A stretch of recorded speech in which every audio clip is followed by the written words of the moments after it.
Hello, I'm going to be talking to you today about my career and how I got here. My name is Hannah Buckingham and I'm a civil engineer for London Underground. I started off my career as an apprentice. Now, when I was in school, I had no idea I was going to end up here and doing what I'm doing now.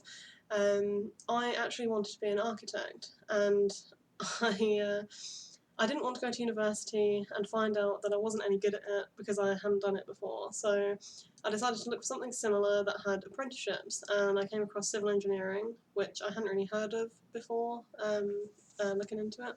So civil engineers, we deal with everything that is built, so railways, drainage, roadways, buildings, like everything that is built we deal with. So there's a really broad range of stuff you can get into. It's not just, typical what you think of when you think of engineers. And the good thing is, as well, is that if you decide you want to go into civil engineering, you don't have to pick something straight away. You can try a few different things and see where it takes you.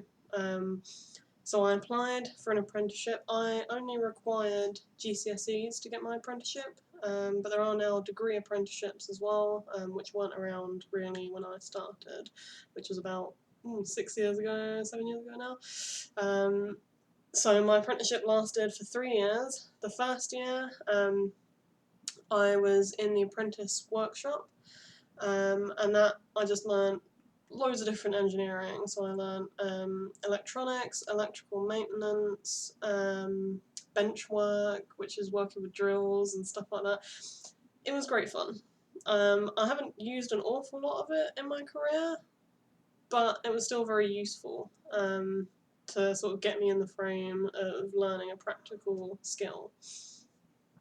So while I was doing that, that was 4 days a week. While I was doing that, I was also going to college 1 day a week to do a BTEC level 3 in civil engineering in the built environment. And that all formed part of my NVQ, which was, the apprenticeship itself. So yeah, it was enjoyable. The college went on for 2 years. So then in my second year, I was still going to college 1 day a week, and then the other 4 days of the week, I was going on placements around the business. These placements lasted from 3 to 6 months, and I went everywhere and did everything. So I started off in track maintenance. I did a couple of track maintenance ones in different depots just to see how things differed around the network. So I went to Rickmansworth, where they've got track maintenance there. I went to Hanna depot and somewhere else, I think. I did quite a few. And whilst I was there, I also not only did the track maintenance, but I also worked with the environmental teams to see what they did. So dealing with hazardous waste and stuff like that, and protecting trees and things like that. Seeing what they did, dealing with neighbouring properties that were dumping waste onto the railway, which is quite a big problem that we face. Then I went into drainage. I don't quite remember the order of these, but yeah, I went into drainage, pumps and drainage. Doesn't sound very glamorous, but I wasn't actually getting into the pumps and the drains myself. That was other people. I was doing design work with them. So I actually designed a sustainable drainage system car park in one of the depots, which is quite unfortunate because nobody that I know will see it, so I can't say, oh, go and have a look at that car park, because they're not allowed in because it's a depot, unfortunately. So yeah, I designed that. I also did some station drainage modelling. So we modelled a burst water pipe outside of a station and then saw how much water would go in, and then we categorised the stations based upon that so that the company could see, well, these are the most at risk from that type of flooding. These are the measures we're going to take to prevent that from happening. So that was really interesting, and that was my first chance getting to do design work.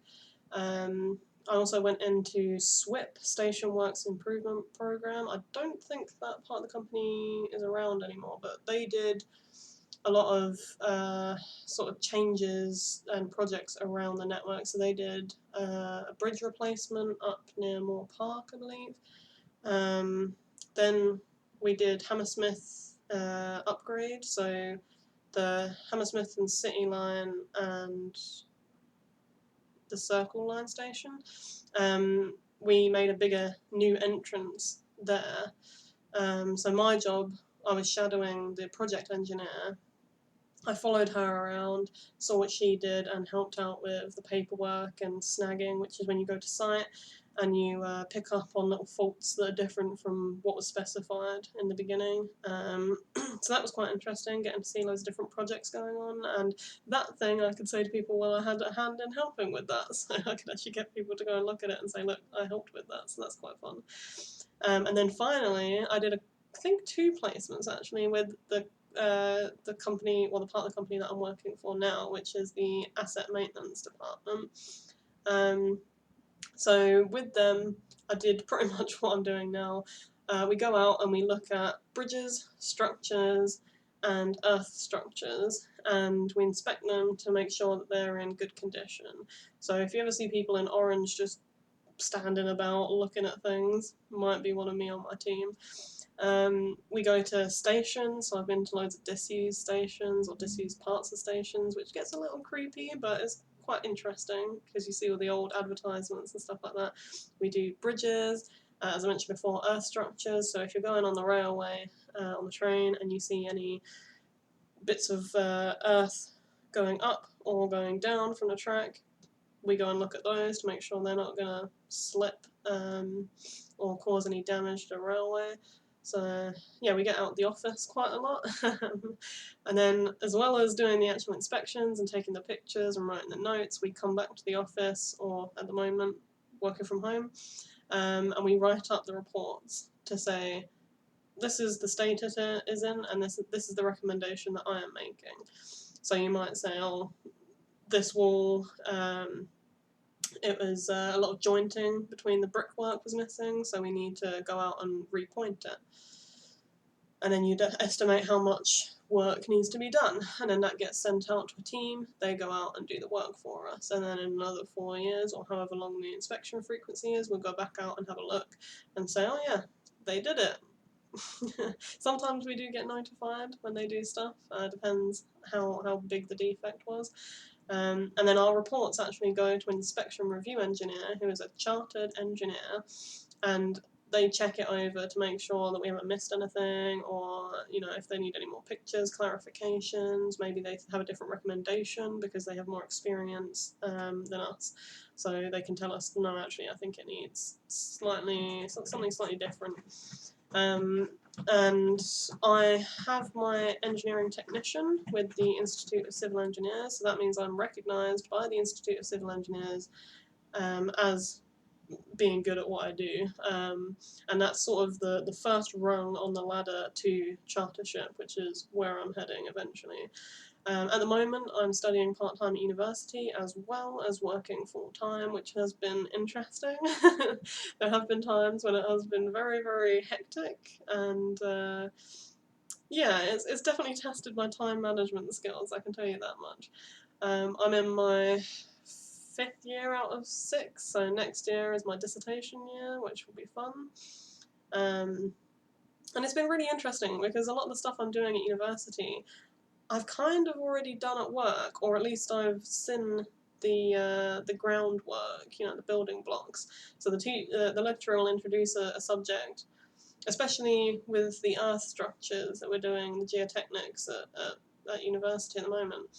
A lot of the terms they're introducing I have heard of already or know already because I read through assessment reports and stuff like that, so I see this stuff all the time. So that's really, really helpful because for the other students it's the first time they're learning it, and it can be a struggle to remember everything, whereas for me I've already learnt the terms, so then I just have to learn how they fit into the calculations and stuff like that.